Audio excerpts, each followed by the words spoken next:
Here's a quick little tip if you're terrified of scary movies. Just say to yourself every night before you go to bed, it was only a movie. It's only a movie. It's only a movie. Only a movie. Only a movie. Take as much as you can.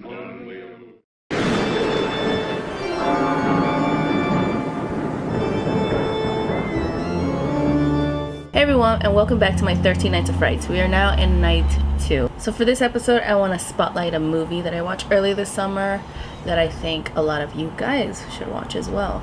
Now, I am a patron of indie films. I think that there is so much artistic freedom, creativity, and originality in indie films. I just wanted to spotlight this certain indie horror movie that I watched earlier this summer called Hereditary. It's Grandma? You know you were her favorite, right? Even when you were a little baby, she wouldn't let me feed you because she needed to feed you. She was a very difficult woman, which maybe explains me. I recognize you from your mother. What? Sometimes I swear I can feel them in the room. Directed by Ari Aster, starring Toni Collette, Millie Shapiro, Gabriel Byrne, and Alex Wolff. So right off the bat, we already know there's some conflict between Toni Collette and her recently deceased mother. She never had a great relationship with the mother. We already it's established that she did everything in her power to keep her away from her son Peter, but then she couldn't do that as much when her daughter Charlie was born, so her mother was able to latch on to her daughter. And then we immediately start to wonder, why does she hate her so much? Why does she have such a strained relationship with her own mother? And I also want to mention that this movie is kind of a slow burn. You know, immediately when I think what audience members like really enjoy about these blockbuster films is that you're immediately met with action in the first frame of the film. And those are for people that just don't really like too much talky in movies. And I really enjoyed this film. I think the production design was very effective. We have very long Wes Anderson type of long shots. The score is pretty phenomenal. I mean, I read somewhere that the composer really wanted to make the music sound evil, like there was an evil presence happening throughout the whole film, and I thought that was really interesting. Especially as you watch the film, you'll understand what I mean. And the acting was very phenomenal. I think Toni Collette is such a very talented actress. I know that she did not want to do any more dark horror movies anymore, but I read that she read the script and then she was just immediately hooked in, and I'm really glad because I could not see anybody else playing this role. And then the thing I appreciate about horror movies too are creepy little kids. I mean, come on. Just think about the little creepy kid from Pet Sematary, the little girl from Poltergeist, the little kid from The Omen. I could just go on and on. I could actually make a whole series about creepy little kids in horror movies next year, for sure. But yeah, I just think child actors, they're either good or they're bad.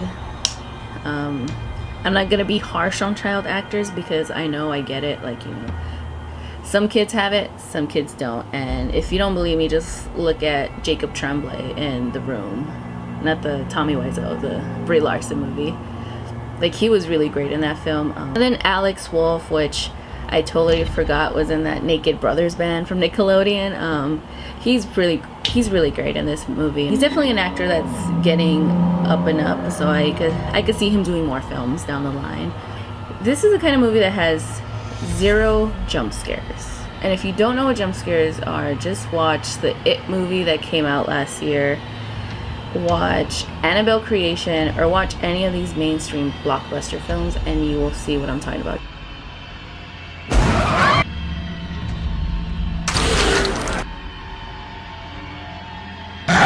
And the thing about jump scares is they're not very effective.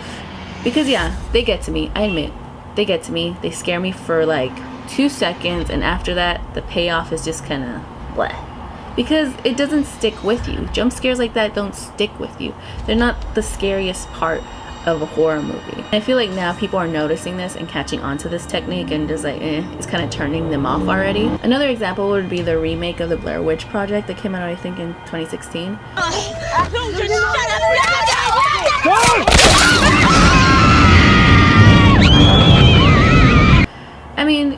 have a movie set in the woods, why do you need those kind of scares? I think any movie that's set in the woods, you don't need to have any kind of weird, you don't need to have any exaggerated music to accompany a scare. I think pure silence in a horror movie accompanied by a very effective score has more an impact on me, and I think on other people as well. But yeah, the tone shifts dramatically at the midpoint of this film. It knocks the breath out of your lungs, and you just feel completely unsettled and just like, what did I just watch? You immediately feel unsettled and you're just like, oh my god, you're hooked in already. And that's like the moment that you're hooked in. Okay, I'm in for the ride. What else is happening? Because they just did this, so that means anything is possible in this film. And I love when movies do that, where they just hit you with something big, because your mind immediately switches on. Not like that you weren't paying attention throughout the film, but you're more alert. You want to be more prepared of what you'll be watching next. But of course, if you don't like this film, or maybe you feel like, it wasn't that great, that's completely fine. And I really want to mention this. We are all subject to our own opinions about movies, TV shows, or anything. Any kind of art that's out there, we all have our own opinions. Doesn't mean you're wrong or right. It's just we all gravitate to certain movies. Some people like action movies, some people like horror, some people like rom-coms, and that's okay. Movies are artwork. Movies are art pieces. You make your own thoughts of it. You're supposed to have your own thoughts about it. You're supposed to look at it and really take in what you feel. And I think that's very important, and I want to highlight that. So yeah, that concludes this episode of 13 Nights of Frights. I don't want to go too in depth with this film, because I just feel like this is a movie that you should just watch on your own, that nobody should spoil for you, and you should just have that shock factor as much as my friend did, because I did spoil it for myself. But I was still terrified when I saw that scene. So see you guys tomorrow night for night 3 of 13 Nights of Frights. Bye.